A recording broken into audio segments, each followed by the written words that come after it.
에베소서 1장 7절 우리 다 같이 읽도록 하겠습니다. 우리는 그리스도 안에서 그의 은혜의 풍성함을 따라 그의 피로 말미암아 속량 곧 죄사함을 받았느니라. 아멘. 오늘은 에베소서 6강이고 제목은 은혜라는 이름의 거룩한 습격이라는 제목으로 우리가 말씀을 나누러 갑니다. 성경을 볼 때 가장 위험한 게 뭔지 아십니까? 하나님의 말씀을 내가 경험한 것, 내가 생각하고 있는 것, 내가 간절히 바라고 있는 것으로 해석하는 게 굉장히 위험합니다. 제가 모구일을 잠언 공부에서도 설명드렸지만은 욥기 8장 7절 말씀 보게 되면 욥이 이런 말씀 있죠. 욥기에 보게 되면 내 시작은 미약하였으나 내 나중은 심히 창대하더라. 사업장마다 딱 걸렸어요. 휘황찬란하게. 어느 가게를 가도 걸렸습니다. 근데 그 말씀은 어떤 말씀이라고 했죠? 욥의 친구들이 즉 빌닷이 욥을 이제 비아냥거리면서 욥의 고난을 비아냥거리면서 한 말이 그 말이 조롱한 거죠. 야, 네 지금 모습은 이렇지만 나중에는 잘 될 거야. 제 주변에 여러 목사님들이 계십니다. 친구들도 있습니다. 제 설교를 가끔 듣는 친구도 있습니다. 다 하나같이 10년 동안 했던 말이 야, 너는 분명히 부흥할 거야. 조롱 같아 이제는. 그만 얘기했으면 좋겠습니다. 이제 조롱 같습니다. 가면 갈수록 더 힘들어지지 부흥은커녕 그런 것과 비슷해요. 욥의 친구가 한 말이 야, 너의 시작은 정말 이렇게 힘들지만 나중에는 하나님이 복 주실 거야. 잘 될 거야. 이거는 칭찬이 아니라 조롱이에요. 조롱. 이런 말씀도 있습니다. 빌립보서 4장 13절 말씀 보게 되면 내게 능력 주시는 자 안에서 내가 모든 것을 할 수 있다. 굉장히 좋은 말씀입니다. 나에게 자신감을 주고 내가 어떤 목표를 이루기 위해서 딱 줄 수 있는 말씀. 내게 능력 주시는 자 안에서 내가 이 세상의 모든 것을 할 수 있다. 굉장히 멋지죠. 근데 실제로 바울의 이 말씀은 어떤 의미로 한 거죠? 자기가 하나님 때 이 복음 때문에 이 세상에서 너무나도 힘들게 살아봤어요. 비천하게도 살아보고 사람들에게 돌에 쳐맞는 그 삶도 살아보고 풍부에 처할 줄도 알았고 이런 모든 삶을 딱 겪어놨더니 자기는 무엇만 배웠더라? 하나님만 배웠어. 하나님만. 이 세상에서 내가 배운 건 하나님밖에 없어. 굶주릴 줄도 알고 배고픔에 굶어도 받고 돌에도 맞아봤고 모든 경험을 다 해봤는데 내게 있는 것은 내가 배운 건 하나님만밖에 없더라. 이 의미로 한 게 내게 능력 주신 자 안에서 내가 모든 것을 할 수 있다는 거예요. 이 세상에 있는 모든 일을 내가 할 수 있다. 하나님이 나와 함께 하시면 내가 이 세상에 있는 모든 것을 다 할 수 있어. 내가 해낼 수 있어. 이게 아니라 그 하나님만 있었더니 내가 하나님의 일을 하는 데에서는 두려움이 없더라. 이런 의미예요. 이런 성경 말씀들이 그러니까 하나님의 말씀을 내가 내 마음대로 내 생각과 내 환경과 내 가치관으로 해석하는 말씀들이 너무나도 많다라는 거죠. 그게 굉장히 성경에서 말하는 죄고 굉장히 두려워해야 될 일이에요. 이 일은. 근데 이런 문제점들이 오늘 본문에도 그대로 나타나다라는 겁니다. 오늘 본문 핵심이 뭐죠? 우리들이 예수 그리스도의 은혜로 그 은혜란 피를 말하는 거죠. 오늘 본문의 말씀 봤더니 그의 은혜의 풍성함을 따라 그의 피로 말미암아 그 은혜는 피를 말하는 건데 그 은혜, 그 피로 말미암아 우리가 무엇을 얻었다? 죄사함을 얻었다. 근데 여기서 중요한 게 뭐냐면 죄의 의미라는 거죠. 죄사함을. 우리니까 그래요. 내가 예수님을 믿어가지고 그의 피로 말미암아 우리가 죄사함을 받았어. 내가 죄로부터 자유해졌어. 근데 이 죄가 뭔지를 모르고 그 고백을 하는 사람들이 너무나도 많다는 거예요. 그 죄가 뭔지.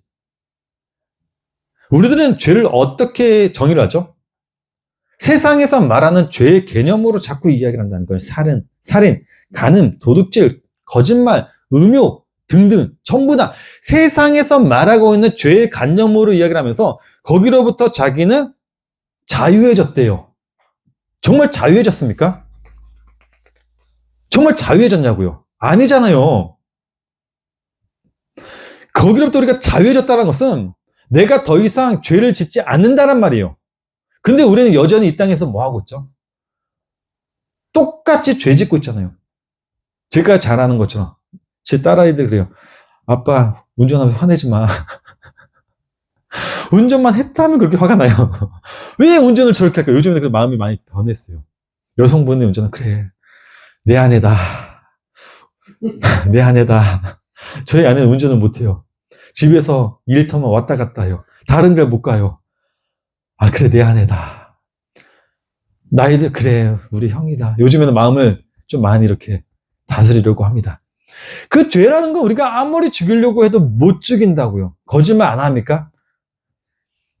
실험을 했더니 실험 결과가 한 사람이 하루에 거짓말 횟수가 20회가 넘는데요. 실제로. 한 사람 그냥 무의식적으로 하는 거짓말이. 우리는 예수 그리스도의 피로 그 은혜로 우리는 죄로부터 벗어났다고 하는데 정작 그 속에서 우리는 뭐 하고 있냐면 아침에 눈을 딱 뜰 때부터 눈을 감을 때까지 뭐 해요? 죄를 짓고 있어요. 그러면서 죄로부터 자유해졌대요. 그게 무슨 말도 안 되는 이야기입니까? 성도님들, 제가 제 설교를 다시 정리해 드린다고 하면서 설교를 다시 정리해 준 적이 있었는데 그때 처음 했던 강의가 죄였었어요. 죄가 뭐라고요? 하나님의 말을 내 말로 바꿔먹는 게 죄라고요. 그냥. 그게 죄라고요. 거짓말하고 살인하고 그런 게 죄가 아니라 하나님의 말씀을 내 말대로 내가 내 생각, 내 가치관, 내 환경 이것으로 바꿔놓는 게 죄라고요. 그게. 그 자체가 그냥 죄예요. 그 죄. 그 죄의 개념을 모르니까 우리들이 자꾸 세상에서 말하는 죄만 가지고 놓고 나 죄로부터 자유해졌어. 오늘 본문의 말씀 보게 되면요. 바울이 그렇습니다. 예수님의 은혜, 피, 속량, 죄사함 이런 말들을 하는데 이런 말들은 전부 다 어떤 말들이냐면요. 단순히 그의 은혜로 내가 죄로부터 자유해졌어 이런 말씀이 아니라 하나님의 말이 내 안에 가득 찼다라는 말이 이 예수님의 은혜, 피, 속량, 죄사함이라는 의미예요. 이 의미 자체, 이 단어들이 가지고 있는 게 다 하나라고요. 그냥 하나님의 말로 내가 가득 찼다. 하나님이 그의 말로 나를 가득 채웠다라는 말이에요, 그냥. 이 죄의 개념이 모르니까 우리는 여전히 이 땅에서 자꾸 세상에서 말하는 죄를 가지고 우리는 그 죄로부터 벗어나다 그 죄를 죽여야 된다고 이야기를 해요. 못 죽인다고요. 좀비와도 같죠. 아무리 죽여도요, 이 죄는 계속 살아나요. 아무리 죽여도 살아난다고요. 성경 잘 보세요.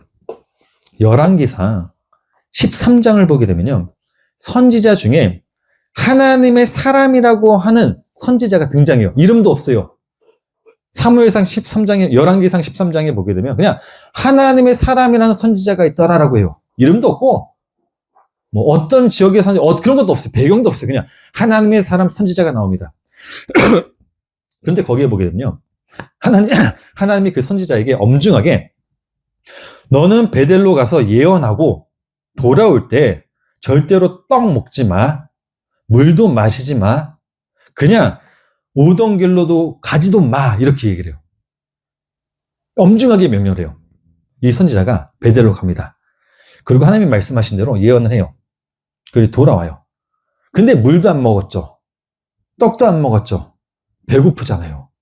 얼마나 힘들겠어요. 실명 말하면 강제 금식을 당한 건데 하나님으로부터 얼마나 힘들겠습니까? 근데 그때 늙은 선지자가 딱 나타나요. 그런데 이 선지자에게 뭐라 하냐면 내가 잠을 자고 있는데 천사가 나타났어. 천사가 나타나서 너를 우리 집에 초대를 하래. 그리고 너를 대접을 하래.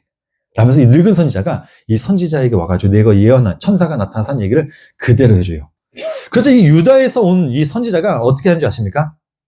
분명히 하나님이 말씀하셨잖아요. 너 어떤 것도 먹지 말고 왔던 길로도 가지 마 라고 했는데 늙은 선지자의 말 딱 들어보니까 어때요? 그럴듯해요. 왜? 이 사람도 선지자인데 천사가 나타났대요. 그러면서 자기를 대접하려고 하니까 이 사람이 어떻게 생각하냐면 하나님이 나의 힘듦을 아셨나? 내가 배고픈 걸 아셨나? 내가 목마른 걸 아셨나? 아, 천사까지도 보냈다고 하니까 아, 그러면 알겠습니다. 가겠습니다. 가요. 그리고 먹어요. 이 선지자의 말대로. 이 선지자의 결과 어떻게 됐을까요? 집으로 돌아가는 길에 사자에 물려 죽어요. 왜? 죄를 졌기 때문에. 어떤 죄요? 하나님의 말씀을 내 환경, 내 상황으로 먹었기 때문에. 별거 아닌 것 같죠? 이 선지자가 간음을 했습니까? 살인을 했습니까? 어떤 걸 했죠? 하나님의 말을 자기 말로 먹은 것밖에 없어요. 더 무서운 건 뭐죠? 거짓 선지자에게 속은 것밖에 없어요. 그 늙은 선지자가 나타나서 천사가 나타나가지고 이렇게 대접을 하라고 했는데 정말 놀랐거든요. 그 말이 하나님의 말씀이거든요. 속았는데 하나님은 뭐라면 그 죄를 한번 죽여버려요.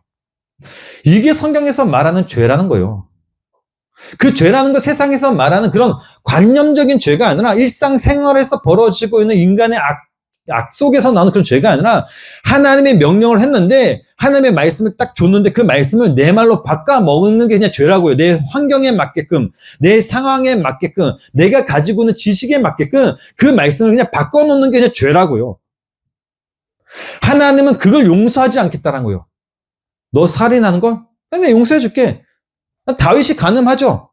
다 용서받아요. 모세가 하나님의 말씀을 어기고 가나안 땅에 내려가 다 용서해줘요. 근데 무엇은 용서하지 않겠다는 거죠? 내 말을 네 말로 바꿔먹은 거 나 용서하지 못해. 그게 뭐라고요? 성령 해방죄라고요. 성령 해방죄란 건 하나님의 말씀을 내 말로 바꿔먹는 게 성령 해방죄라고요. 그건 하나님이 용서하지 않고 죽여버리겠다는 거죠. 그러니까 정말 우리들은 하나님의 말씀을 볼 때 두려워해야 돼요. 굉장히 두려워해야 되는 게 뭐냐면 그 말씀을 내가 내 자의적으로 해석하지 않을까. 그 말씀을 내가 원하는 말로 바꾸지 않을까. 이 부분에 대해서 인간은 굉장히 두려워해야 되는 겁니다. 근데 모든 인간은 그렇게 못 살죠. 왜? 죄 때문에. 아담이 그랬잖아요. 아담이 그 죄를 지었다고요. 뱀에 속아가지고 먹지 말라는 선악과를 먹어버렸습니다. 죄를 지었어요. 우리는 다 아담의 후손들이기 때문에 우리는 하나님의 말을 내 말로 바꿀 수밖에 없는 존재죠. 바닷물은 굉장히 짭니다. 비가 아무리 오고 태풍이 불고 비가 홍수같이 내려온다고 할지라도 바닷물은 뭐예요? 짜요. 뭐래도 짜요, 바닷물은. 그게 우리들이 가지고 있는 본성이라는 겁니다. 하나님의 말씀을 아무리 우리가 받아도 우리는 어떤 존재죠? 그 말씀을 내 말로 바꿀 수밖에 없는 존재. 이 말씀을 제가 아무리 드려도 성도님들은 뒤돌아서서 반드시 뭐 하게 되냐면 그 말씀을 내 말로 바꾸게 되어 있어요. 이게 인간이란 존재예요, 그냥. 근데 하나님이 이제는 그렇게 하지 못하게 그의 아들 예수 그리스도를 딱 보낸대요. 그리고 우리가 알고 있듯이 그 예수 그리스도를 죽여야지만 그런 일이 일어나지 않는다고 합니다. 조건이라는 게 붙여놓았습니다. 그 조건은 당연히 그의 아들을 죽여야 된다. 그걸 바울은 이렇게 설명했죠. 오늘 본문에서 속량 1장 7절 말씀 보니까 그의 은혜의 풍성함을 따라 그의 피로 말미암아 속량 곧 죄사함을 받았다고 합니다. 속량이라는 단어가 어떤 단어냐면요. 헬라어로 플리트로시스라고 해가지고 이 단어는 바울 당시에 노예 시장에서 사용되던 단어입니다. 누군가가 막대한 값을 지불하고 노예를 사서 노예에게 자유를 준다, 노예를 해방시킨다라는 뜻을 가지고 있는 게 이 폴리트로시스라는 단어예요. 자, 그러다 보니까 우리가 구원, 죄사함이라고 하면 하나님이 죄인이었던 우리를 그 죄로부터 해방시키기 위해서 그 대가로 그의 아들 예수를 죽였다라고 이야기를 하고 있습니다.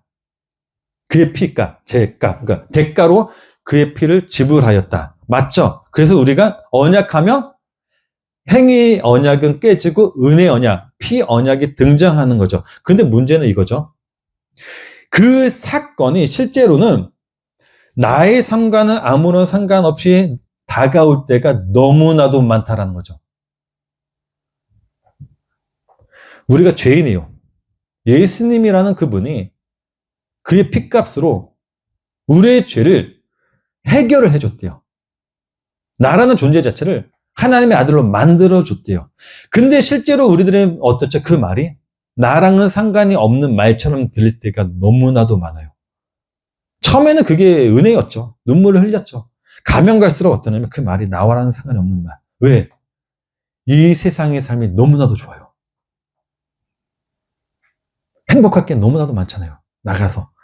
무엇보다 이 바쁜 이 세상은요, 나를 죄인으로 취급할 수 있는 시간조차도 허락하지 않는 세상이에요. 나로 하여금 그런 생각을 갖지 못하게 만든다고. 그렇게 이 세상은 굉장히 바쁘게 돌아갑니다. 문만 열면 또 너무나도 좋은 삶들이 많아요. 그러니까 나를 내 스스로 내가 죄인이란 거를 뼈저리게 느낄 수 있는 시간이 없다고요. 그렇다 보니까 죄, 사함, 대속이라는 의미가 들으면 머리로는 알아요. 근데 실제로는 어떠냐면 삶으로 와닿지가 않다라는 거예요.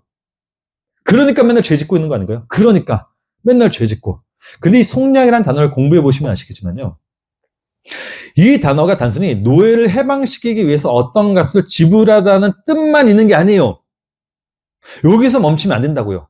이 단어의 속뜻은 어떤 거 가지고 있냐면 하나님 자기 자신이 우리 인생 안에 운반되어 오는 걸 의미하는 단어예요. 이 속량이라는 단어가. 단순히 우리가 예수님이 나의 죄를 해결하기 위해서 그의 핏값을 지불하셨어. 이게 아니라 그 속에는 하나님 자기 자신이 우리 인생에 운반되어 오신다는 뜻이 속량이라고요. 이걸 히브리어로 바꾸면 그래서 갈이라고 해요. 갈. 이 갈에 대해서 굉장히 잘 설명해 주는 장면이 있습니다. 룻기 4장 14절 말씀 보게 되면 여인들이 하나님을 찬양하는 구절이 나옵니다. 여인들이 나오미에게 이르되 찬송할지로다. 여호와께서 오늘 내게 기업 물을 자가 없게 하지 아니하셨도다. 이 아이의 이름이 이스라엘 중에 유명하게 되기를 원하노라 라는 말씀이 있습니다. 이 찬양은 단순히 여인들이 나오미의 훌륭한 인격이라든지 혹은 룻이 부모님에게 효도를 잘해서 그 보상으로 복을 받았다고 축하하는 노래가 아닙니다. 이 찬양은 철저하게 파산된 인생 속에 일방적으로 쳐들어오신 하나님의 주권을 높이는 노래예요. 성도님들, 나오미라는 인물을 한번 보세요. 그녀는요, 남편과 아들을 다 잃고 자기 스스로를 마라라 부르며 괴로움이라 부르며 빈손으로 돌아온 여인이었습니다. 자기 스스로를 구원할 방법도 기업을 되찾을 능력도 단 0.1%도 없는 그야말로 영적 시체와도 같은 상태였습니다. 그런데 그 없음의 자리에서 어떤 일이 벌어지죠? 하나님이 보아스라는 고해를 나오미의 인생 속으로 직접 운반해 오죠. 이것이 바로 히브리어 단어 갈이 가지고 있는 의미예요. 하나님이 저주받은 인생 속으로 직접 걸어 들어오셔서 나오미가 갚을 수 없는 모든 채무를 대신 갚아버리시고 그 소유권을 찾아오시는 사건. 그래서 여인들이 하나님을 찬양한 거죠. 여호와께서 오늘 네게 기업 물을 자가 없게 하지 아니하셨더라고. 이게 바로 우리가 받은 속량이라는 거예요. 하나님이 직접 내 인생 속에 들어오셔가지고 예수라는 고해를 우리 인생에 강제로 운반해 오신 사건이라고요.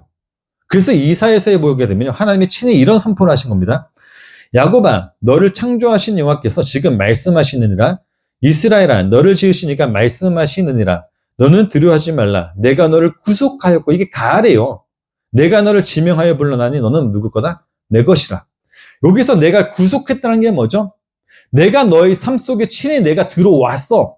그리고 나의 인생을 그가 이제는 하나씩 하나씩 전부 다 쳐낼 건 쳐내고 자기만 딱 남게 한다고요. 저희 부모님이 저에게 이런 기도를 하셨대요. 예전에는 이 아이 좀 하나님 말씀 잘 듣게 해주세요. 이 아이 좀 착하게 너는 제가 워낙 사고 치니까 경찰서도 부모님이 오시기도 하고 고등학교 때는 경찰서에 오시기도 하죠. 뭐 툭하면 제가 누구 때려가지고 부모님 집에 가서 뭐 무릎 꿇고 빌신 적도 있죠. 하도 사고 뭉치니까. 그래서 기도할 때마다 그랬대요. 이 아이가 좀 사고 좀 안 치게 해달라고. 근데 기도해도 이 아이가 변하지 않는 거예요. 제가 저번 주에도 말씀드렸나요? 저희 형이 밥을 먹다가 저녁 식사를 할 때 일기장을 봤는데 일기장에 무슨 내용만 있었다고요? 아, 내 동생 좀 변하게 해주세요라는 기도 제목들이 있다고요. 그 정도로 사고 뭉쳤는데 기도를 해도 제가 변하지가 않으니까 저희 어머니가 기도를 바꾸셨대요. 어떻게? 직접 하나님이 저 아이를 직접 하나님께서 알아서 해주세요. 하나님께 맡깁니다라고 기도했더니 이렇게 됐어요. 이 가란 뜻이 뭐냐면 하나님이 우리 인생 속에 직접 들어오셔가지고 나의 모든 것들을 하나씩 그가 다 바꿔놓는 거예요. 이게 뭐라고요? 속량이로. 속량이라는 건 단순히 너 예수 그리스도의 피로 너 죄 씻음 받았어 이게 아니라 그 하나님께서 내 인생에 직접 들어오셔가지고 너는 이제 노예가 아니라 내 아들이야. 너는 이제 죄의 노예가 아니라 내 아들이야. 내 거. 이것을 하나씩 끄집어내시고 가지고 오셔가지고 자기의 아들을 확증시켜 놓는 게 속량이라고요. 자, 출애굽 사건에도 마찬가지로 이 단어가 나옵니다. 그러므로 이스라엘 자손에게 말하기를 나는 여호와라. 내가 애굽 사람의 무거운 짐 밑에서 너희를 빼내며 그들의 노역에서 너희를 건지며 편팔로 여러 큰 심판들로서 너희를 속량하여. 그쵸? 하나님이 이스라엘 백성들을 어떻게 애굽에서 끄집어내셨죠? 그냥 죄만 씻어줬습니까? 아닙니다. 그 안에는 뭐 여러 가지 기적이 있었고 마지막에 장자의 죽음이 있었고 이뿐만이 아니라 홍해 바다를 가르시기도 하시고 하나님이 친히 이스라엘의 삶 속에 들어오셔가지고 하나님이 친히 너는 내 거야 라는 것을 도장을 찍으시고 끄집어내신 사건이 속량이라고요. 일방적으로 하나님께서 우리 인생 속에 일방적으로 침입하셔서 가짜 우상을 섬기던 나를 무능력한, 나를 강제로 압리해 오셨다라는 의미를 가지고 있는 단어가 이 성령이라고요. 단순히 나와 상관없는 이야기가 아니라, 성님이 히브리 단어 중에 세굴라라는 단어가 있어요. 세굴라. 처음 들어보셨죠? 이 세굴라라는 단어가 어떤 단어냐면요, 고대 근동의 왕들에게는요, 두 가지의 종류의 재산이 있었대요. 하나는 국가 재산입니다. 전쟁에서 이겨가지고 얻은 영토나 조국물을 국고에 놓는 공적 재산이죠. 또 하나 재산은 뭐냐면 그 중에서도 정말 귀중한 그 보물만 왕의 개인 금고에 넣는 재산이 있었대요. 그러니까 국고에 넣는 재물인데 그 중에서도 정말 귀중한 거, 정말 귀한 것은 따로 빼서 왕의 개인 금고에 넣었대요. 이걸 세굴라라고 해요. 히브리 단어로. 근데 그 세굴라가 성경에서 어떻게 사용되는지 아십니까? 출애굽기 19장 5절 말씀 읽어볼까요? 세계가 다 내게 속하였나니 너희가 내 말을 잘 듣고 내 언약을 지키면 너희는 모든 민족 중에서 내 소유가 되겠고, 이게 세굴라예요.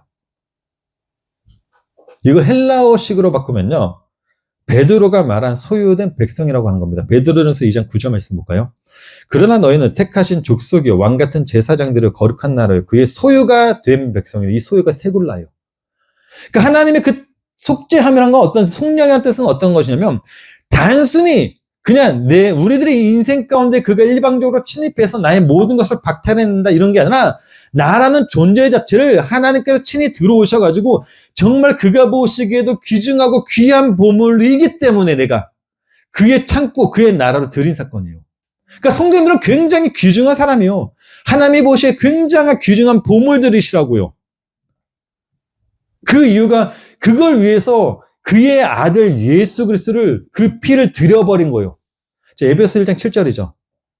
우리는 그리스도 안에서 그의 은혜로, 은혜의 풍성함을 따라 그의 피로 말미암아, 그 피가 어떤 피입니까?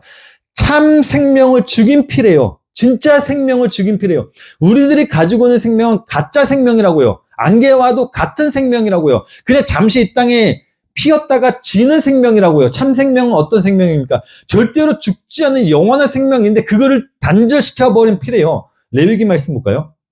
육체의 생명은 피에 있으며 내가 이 피를 너희에게 주어 제단에 뿌려 너희의 생명을 위하여 속죄하게 한 나의 생명이 피에 있으므로 피가 죄를 속하느라. 그 생명, 정말 참 생명, 그 생명을 죽여버린 피라고요. 그러니까 하나님이 나라는 보물을 얻기 위해서 자기 자신이라는 그 아들을 죽인 사건이 바로 속량, 죄사함이란 겁니다. 여기 보게 되면 속하느라는 단어가 카파레요. 덮다라는 뜻이거든요. 우리가 예수 그리스도의 피를 어떻게 되냐면 두 가지를 설명합니다. 첫 번째는 씻는다. 그의 피로 나를 씻는다. 또 하나는 뭐죠? 그의 피로 나를 덮어버린다. 쉽게 말하면 노아의 방주죠. 노아는 굉장히 착하지도 않고 나쁘지도 않은 그냥 평범한 인물인데 하나님의 은혜를 받았습니다. 그리고 이 노아를 어떻게 해버리죠? 세상 모든 사람들과 마찬가지로 하나님의 심판 속으로 던져버려요. 노아도 하나님의 심판을 그대로 받았죠. 세상 사람들과 마찬가지로. 세상 사람들은 그 심판 속에서 다 죽어져 다 시체가 되어버립니다. 노아는 똑같은 심판을 받았지만은 살아요. 왜 그렇죠? 방주 때문에. 예수라는 그 방주가, 그래서 방주를 뭐라 그러죠? 코페르, 핏값이라고 하죠. 그 코페르로 방주를 막아버렸더니 노아가 살아요. 그래서 우리가 그의 피하면 나를 보호하는 어떤 보호막으로 이렇게 생각을 합니다. 그런데 잘 보세요. 에베소서 1장 7절 말씀 보게 되면 바울이요, 그 덮음, 카파를 어떻게 설명했느냐면 우리는 그리스도 안에서 그의 은혜의 풍성함을 따라 그의 피로 말미암아 속량고 죄의 사함을 얻되, 이게 아페신이에요. 아페신. 아페신은 어떤 뜻이냐면 히브리어 단어로 바꾸면 나사라고 해가지고 들어 올리다, 가지고 있다는 뜻이거든요. 가지고 가다. 그래서 보통은 이 단어가 예수님이 우리의 죄를 짊어지신 것에 자주 사용이 돼요. 근데 이 단어를 보게 되면 이 단어가 어떤 형태로 되어 있냐면 눈이 하나님에 의해서 타고 있는 형국처럼 되어 있어요. 히브리 알파벳에서 눈이란 것은요, 싹 트는 씨앗이나 물고기를 상징하는 알파벳입니다. 성경에서 물고기가 갖는 의미는 엄청난 수의 알을 낳고 번식하는 생명력의 상징을 의미해요. 그런데 그 의미가 육적 의미로 사용되며 자기 스스로 하나님 없이 번식하고 스스로 생존하며 끊임없이 자기 세력을 확장하려고 하는 아담의 육적 생명을 상징합니다. 물속에서 자기 멋대로 헤엄치며 내 인생은 내 것이라며 펄떡거리고 있는 그런 인간들의 형태를 설명하고 있는 게 이 히브리 알파벳 눈입니다. 근데 그 물고기를 하나님이 자기 존재 자체로 태워버리겠다라는 거죠. 이게 나사가 가지고 있는 형태예요. 그걸 덮음이라고요. 그러니까 이 덮는다는 의미는 어떤 뜻이냐면 그의 피로 나를 그냥 보호해준다는 의미가 아니라 나라는 존재 자체를 어떻게 해버리겠다는 거죠. 죽여버리겠다는 거예요. 그냥. 그게 덮음이에요. 내 자체가. 그게 갈이라고요. 하나님이라는 존재 자체가 내 인생에 들어오셔가지고 내 인생을 다 전부 다 태워버리고 오직 당신의 피로만 수혈해버리겠다라는 사건. 이사야서에 보게 되면요. 이사야 선지자가 거룩하신 하나님의 임재 앞에 섰을 때 화로다, 나여 망하게 되었다라고 하면서 비명을 질러버립니다. 하나님이 없이 펄떡거리던 자신의 부정한 입술을 직면했기 때문이죠. 근데 그때 어떤 일이 벌어지죠? 천사가 나타나서 제단 위에 핀 숯을 가지고 와서 이사야의 입술에 대어버려요. 그 육적인 입술의 제단의 물로 통째로 그냥 태워버립니다. 그러면서 성경은 말하죠. 그의 죄가 사해졌다라고. 이사야서 6장 6절 7절이죠. 그때 그 스랍 중에 하나가 부젓가락으로 제단에서 집은 바 핀 숯을 손에 가지고 내게로 날아와서 그것을 내 입술에 대며 이르되 보라 이것이 내 입에 닿았으니 내 악이 제하여졌고 내 죄가 사야졌느라 하느라. 이게 바로 나사라고요. 덮음이라고요. 그러니까 하나님이 우리의 죄를 사해줬다는 그 사함이란 것은 단순히 나를 죄인으로부터 풀어줬다는 사건이 아니라 그냥 서류상의 이야기가 아니에요. 그냥 우리가 머리로만 알고 있는 예수님이 나의 죄를 위해서 죽으셨지. 그냥 피를 들이셨지. 이런 서류상의 이야기가 아니라 나의 완전한 삭제 그리고 오직 예수 그리스도만 남은 그 상태를 말한다고요. 이 인물에 대해서 굉장히 잘 보여주는 인물이 여리고 길가에 앉아있던 거기서 앉아서 구걸하던 바디메오예요. 바디메오라는 인물에 대해서 많이 들어보셨을 겁니다. 바디메오는 앞을 보지 못했던 맹인이었습니다. 근데 희한하게 성경에서는 이 바디메오를 설명할 때 단순히 그가 앞을 보지 못했다라고만 하지 않아요. 거기 하나를 덧붙여 놓습니다. 어떤 말을 덧붙여 놓은지 아십니까? 그는 겉옷을 가지고 있더라라는 말 한 말을 덧붙여 놔요. 굉장히 중요한 단서입니다. 그 당시에 거지에게 겉옷이란 것은 단순히 옷이 아니었습니다. 밤에는 이불이 되었고 낮에는 구걸할 돈을 담는 그릇이 되었던 게 겉옷이었습니다. 그러니까 바디메오에게 있어서 겉옷이란 그의 인생 자체를 지탱해주는 자기의 전 재산이자 생명의 근거가 되는 겉옷이었습니다. 근데 그런 그가 예수님이 부르자 어떻게 했다고 합니까? 예수님이 불러요. 바디메오 일로 와 하니까 이 바디메오가 어떻게 했다고 하죠? 자기 자신이 지금까지 붙잡고 있던 그 겉옷을 내버리고 예수님께 갔대요. 마가복음 10장 말씀 볼까요? 예수께서 머물러 서서 그를 부르하시니 그들이 그 맹인을 부르며 이르되 안심하고 일어나라. 그가 너를 부르신 다음에 맹인이 겉옷을 내버리고 뛰어 일어나 예수께 나오거든. 이게 바로 삭제와 압류라는 거예요. 예수님의 속죄라는 하는 거예요. 죄사함이라는 겁니다.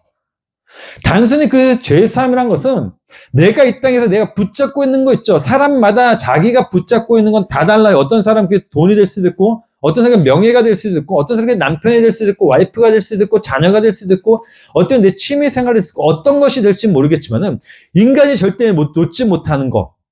근데 그 죄의 사함이라는 사건이 내 인생에서 발생되게 되면 어떻게 되냐면 그걸 우린 집어 던지고 예수님에게 달려가는 거죠.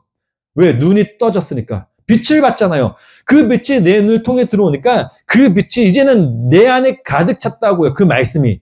그 빛, 생명의 말씀이 그 빛이 내 안에 가득 차니까 이제는 내가 이 땅에서 붙잡고 있을 필요가 없어진 거예요. 그런 것들이. 없고 누구에게만 바라보는 거죠? 예수님에게 달려가는 거예요. 그게 죄사함입니다. 그래서 죄사함 받은 사람들, 그 참빛을 본 사람들, 하나님의 말씀으로 가득 찬 사람들은 절대로 이 세상에서 세상을 바라보지 않아요. 세상의 논리라든지 세상의 법칙이라든지 세상이 만들어낸 진리라든지 그 밖에 등등. 우리는 이제는 하나님의 논리와 하나님의 법칙으로 살게 된 자들이기 때문에 세상을 바라보고 살지 않아요. 하나님의 법칙으로만 살지. 그의 논리로만 살아가지. 그래서 우리는 신앙생활은 내 경험으로 살지 않아요. 내 지식으로 살지 않습니다. 내 이성과 내 논리로 살지 않아요. 오직 하나님의 논리로만 살아가요. 그 은혜만, 그 말로만 살아간다고요. 그래서 하나님의 말씀이 딱 떨어지면 우리는 그 말씀을 어떻게 이해하죠, 이제는?